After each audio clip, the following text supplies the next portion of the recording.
Ladies and gentlemen, welcome to the expert panel discussion of the Fleet Latam Conference 2020. We have been discussing a variety of topics during the conference, topics linked to safety, but also to opportunities to seize in the new normal.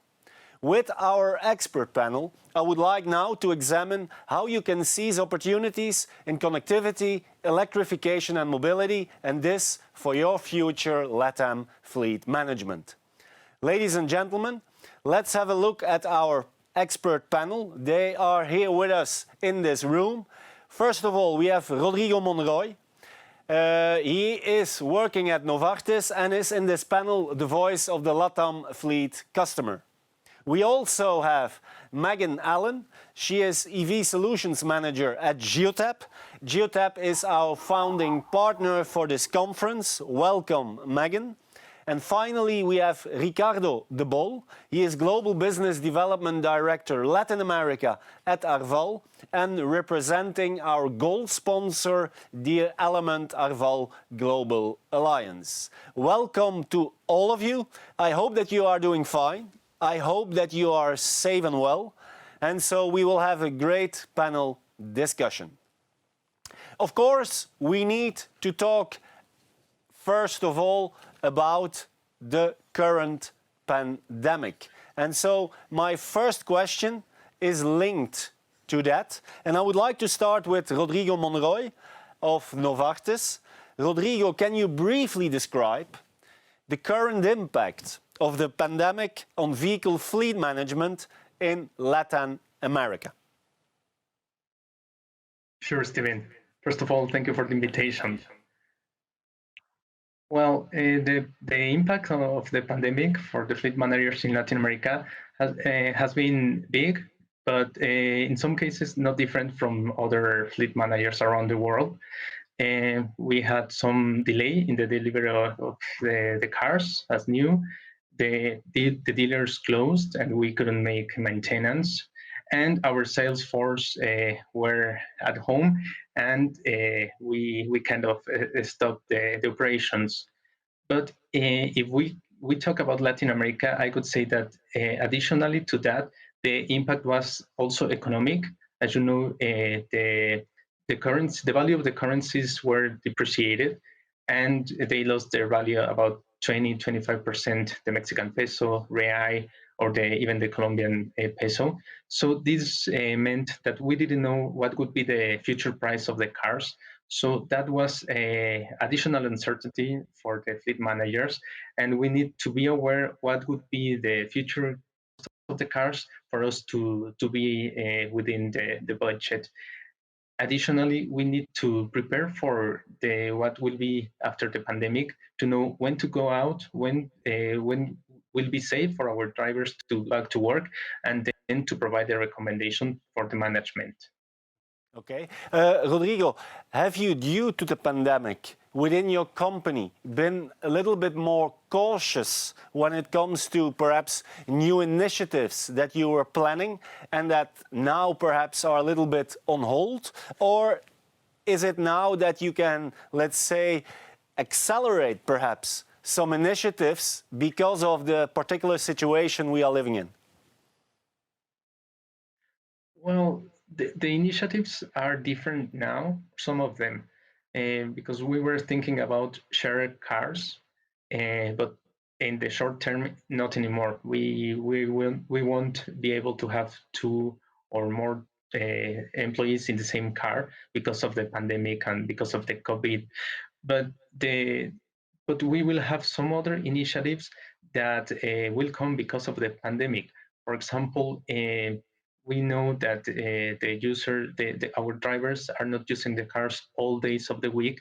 So why not we can propose to have two employees assign one car, and use them one day one employee and the other day the other employee. So that will bring cost savings for us. That would be an initiative that can work. But at the end, the initiatives are there. Just some of them are different than pre-COVID. Okay. Ricardo, what kind of tips because you have quite a long experience in fleet management, leasing in Latin America. What kind of tips do you have for fleet managers responsible for Latin America that need to, let's say, secure their business continuity, the business activity in this difficult period coming into the new normal, hopefully in a few months? Yes, Stephen. Actually, the pandemic, the main impact in the industry that we see are the uncertainties that the pandemic brought to us. As Rodrigo just mentioned, we saw an increase on the exchange rate in those countries, reflecting the price of the vehicles. But the main tip that I'd like to share with the audience is the look for a reliable data regarding the fleet to take accurate decisions. We saw, for example, an increase on the demand of telematics solutions. I believe that Megan can build on that. Because in order to have accurate, if you have accurate solutions, you also can think about mobility. You understand better your drivers, you understand better your fleet.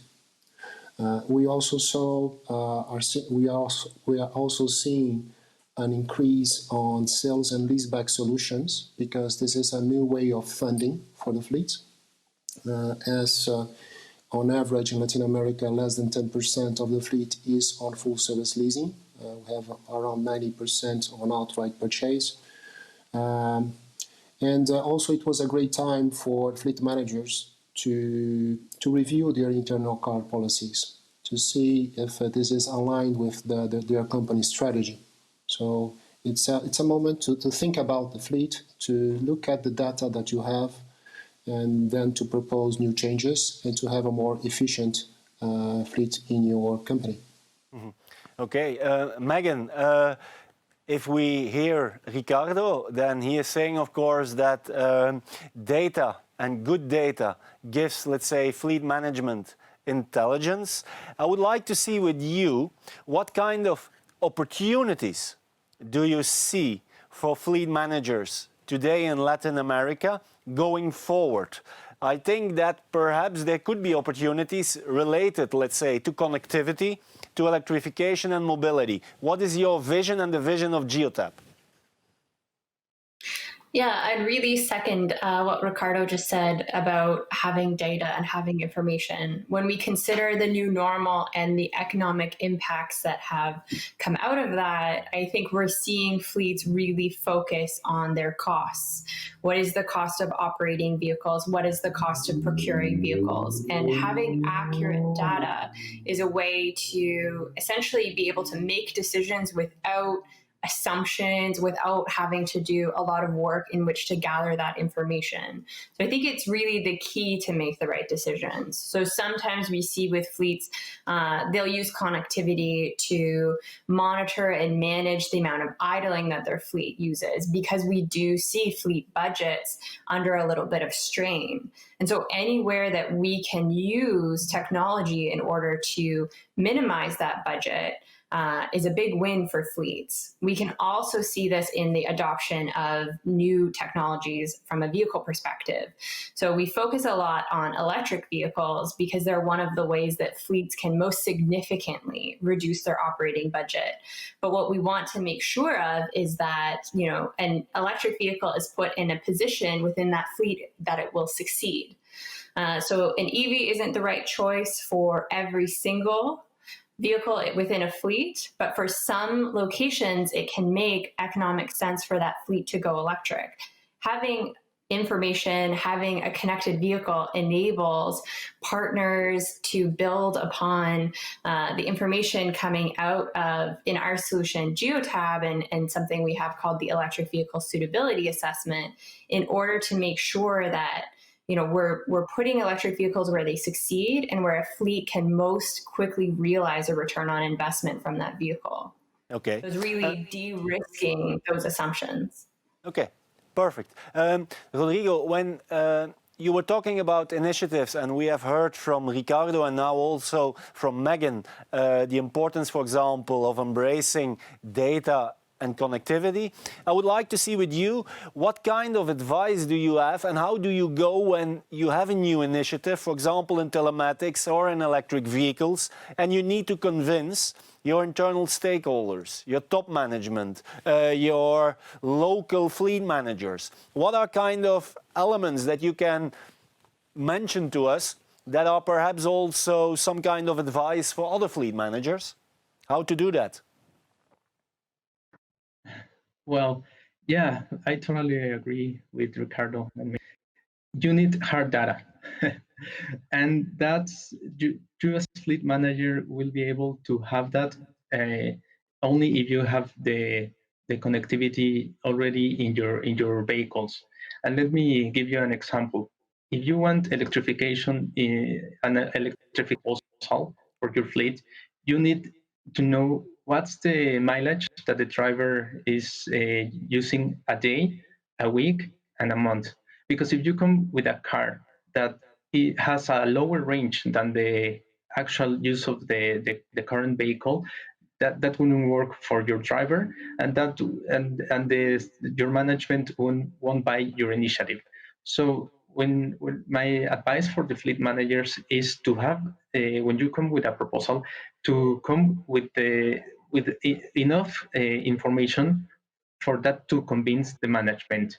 So yeah, I totally agree. To have the information of the cars, you cannot make assumptions or in important assumptions that would make the management to hesitate in your proposal.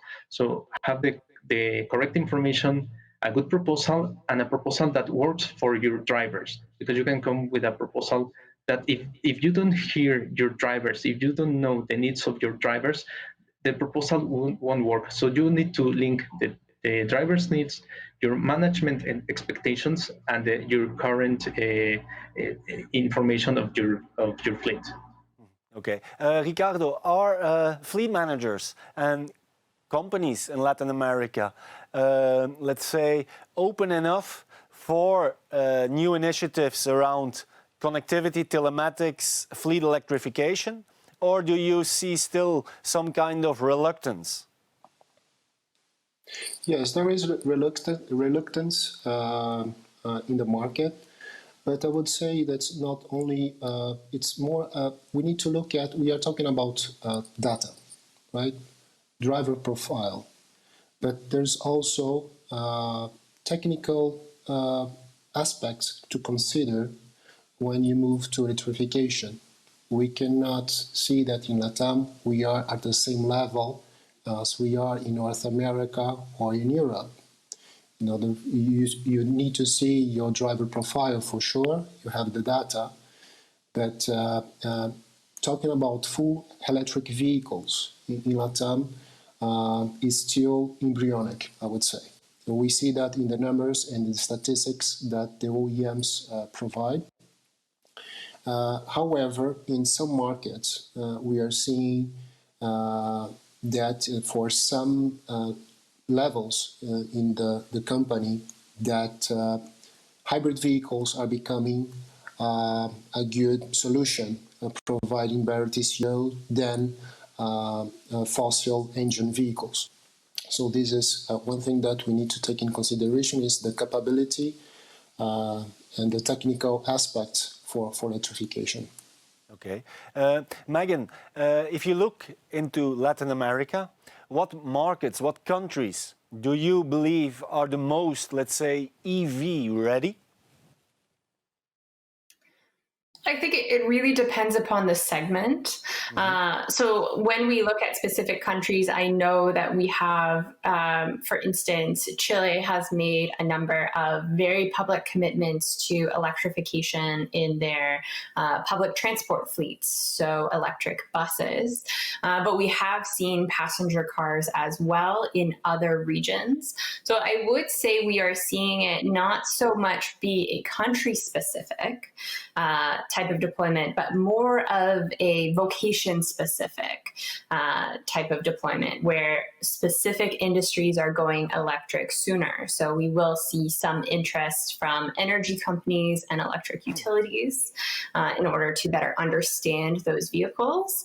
But we do see as well an interest for public fleets, whether they are public transportation or not. Ricardo, I saw you nodding yes. So you agree with what Megan was saying. Is there something that you can add in terms of what are, let's say, what you are seeing as the profiles of the industries, the countries that are the best placed for EV? I would say that the most evolved country in the region is Mexico, then followed by Brazil. When we look at our clients, and we are not seeing public transportation, right? More Mexico, because when we look at CO2 emissions, for sure hybrids and electric vehicles are a great solution if we look at only that aspect. In Brazil, for example, is not so evolved because in Brazil the majority of the fleet runs on ethanol, which is considered a green what I say? I'm missing the word. Sorry. It's a green fuel. Well, it's a green fuel, so CO2 emissions are quite low when we look at ethanol emissions. As Megan mentioned, in Chile there's good initiatives, but regarding public transportation, if we look at the price of the vehicles on EVs, in Brazil the taxes are very high, which makes quite hard for the companies on a cost perspective to opt for an electric vehicle. In general, there are small vehicles. We cannot have a Tesla in Brazil. It will be a very, very expensive vehicle, for example. Moreover, when we talk about electrification, we see that, as Megan said, it depends on the city, it depends on the region. But what we are seeing with our clients, that they are starting some projects with just a few vehicles in a department in a restricted area, mostly for operational vehicles. Mm-hmm. In Chile, for example, we have some cases with energy companies that are applying their fleet for short distances. They are using electric vehicles. So, but more like a project rather than a car policy for the company. Okay. Rodrigo, you are working for Novartis, one of the biggest pharmaceutical companies in the world. When you look at the Latam region, do you already have hybrid and electric vehicles? And what is your plan, let's say, in the upcoming years with regards to those types of powertrains? Yeah, I found very interesting what Megan and Ricardo just mentioned, because we know that probably Latin America is behind Europe in terms of EVs infrastructure. But I would like to comment on the last part that Ricardo said, and I would agree. If we cannot wait until we have the full infrastructure to electrify our fleet in either Novartis or some other companies. I would say that probably if you want to start with an EV electrification of your fleet, you need to make an assessment of your fleet, which percentage of the users are eligible to have an electric car. Start working with them, probably as a pilot, probably as a division for within your company, and you will see that if you thought you were not ready, probably some of your drivers are already there to have an electric car. Probably they can install the charger in their houses. Probably they are close to a charger station.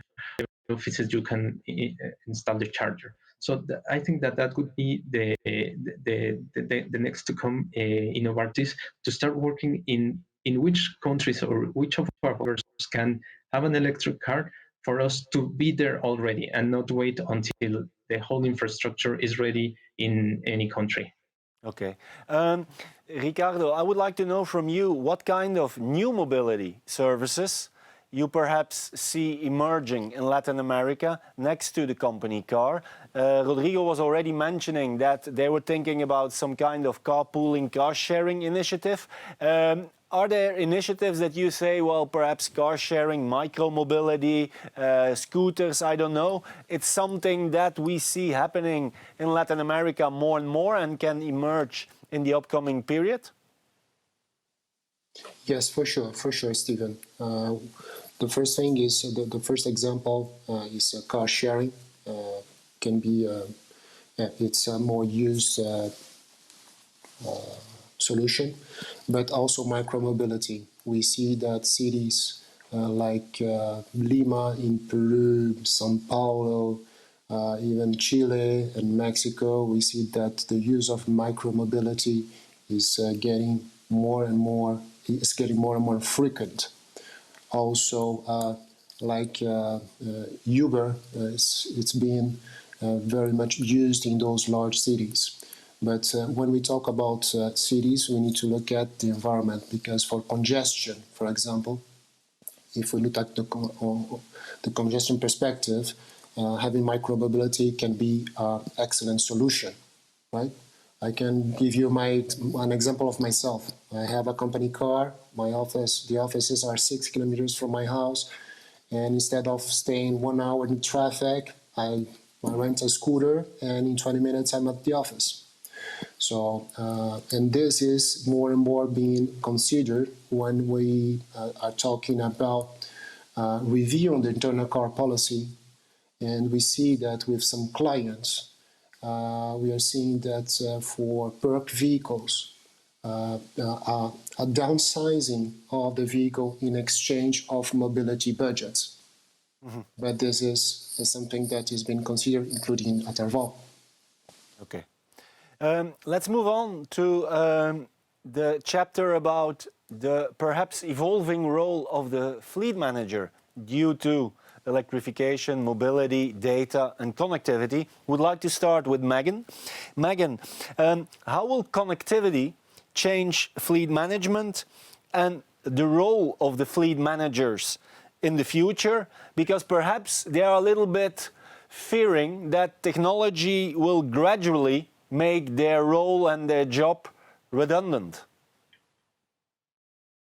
Yeah, I think, as a fleet adopts new technology, it actually ends up adding work to the fleet manager's plate. And there's more information for them to understand, especially when we consider regions like Latin America that are in their infancy, that don't have a full electric vehicle fleet. So if we think today, electric vehicle fleets, they may only have a handful of vehicles that are electric.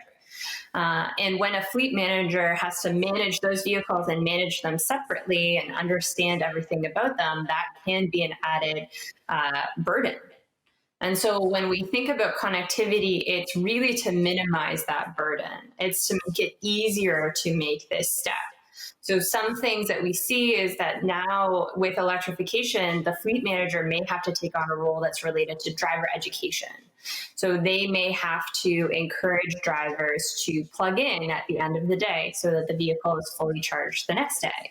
And instead of that being extra work, when we look at connectivity, it's really to make that as easy to manage as possible. So instead of an individual needing to go and check the vehicles or check in with the drivers, we should have data that either sets an automated alert if the vehicle has forgotten to be plugged in, or sends a compliance report so that specific drivers that may need education are identified instead of trying to kind of convert the whole fleet over to understanding electric vehicles. So I think, with new technology comes a lot more work.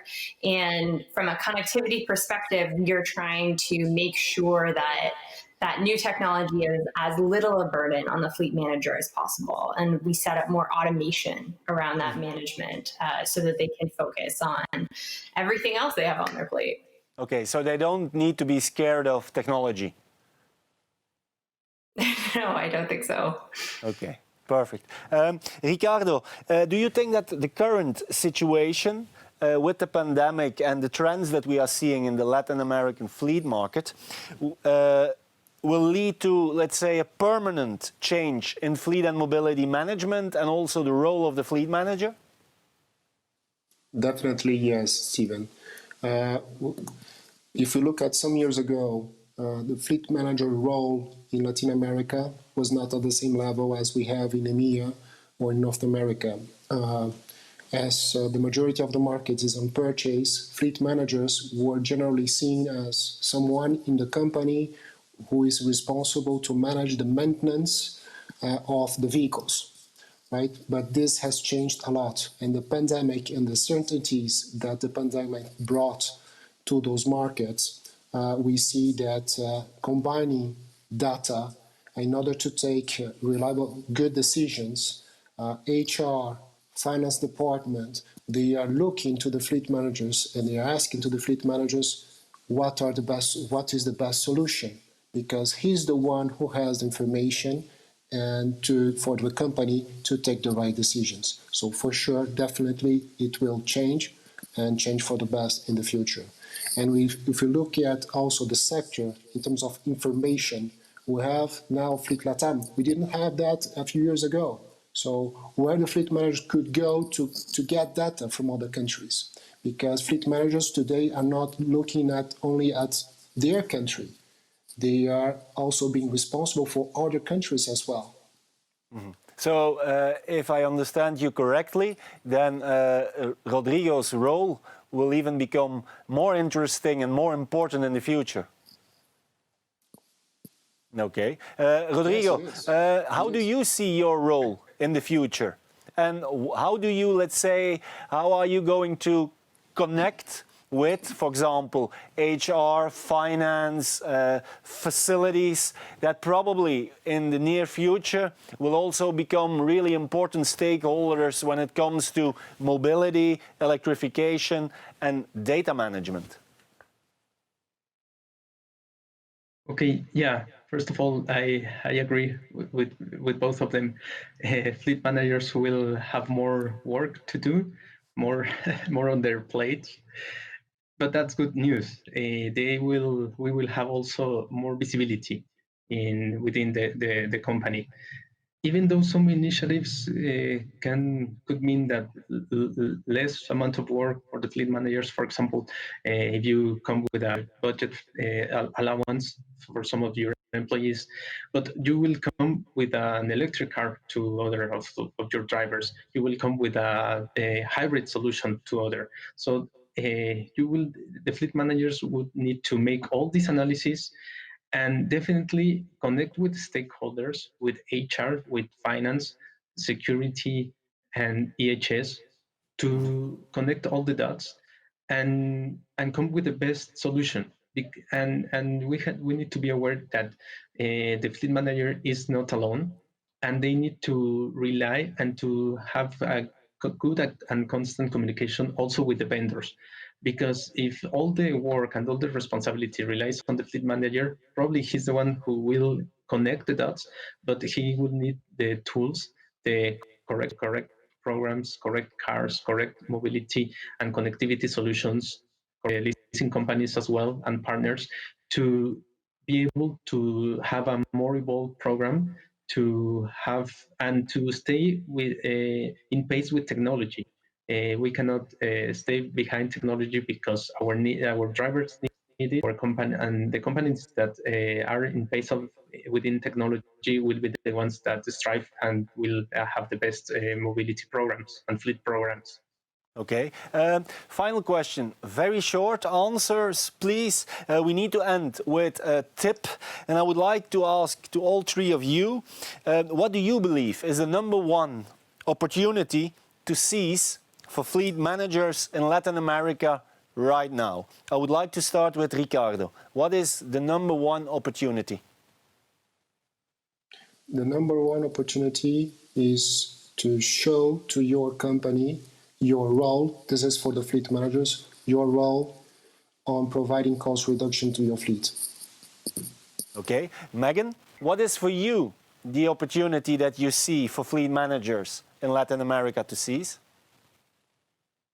Building on what was said previously, I'd say show the value using data. So be able to present the costs for every aspect of management and really be able to demonstrate it through the information that's gathered from your fleet. Okay, perfect. And finally, Rodrigo, what do you think will be your opportunity in the months to come? Yeah, definitely visibility from the management within Novartis, the technology that we can obtain, and to have a more evolved mobility and fleet program. Okay, thank you. Thank you very much. Thank you to all of you. Megan, Ricardo and Rodrigo, thank you for this exciting panel discussion. We have come to the end of this session, ladies and gentlemen. I hope you enjoyed our panel discussion, and please stay with us, because after the networking break, you can participate in the Meet the Expert sessions with Geotab. See you there. Bye-bye.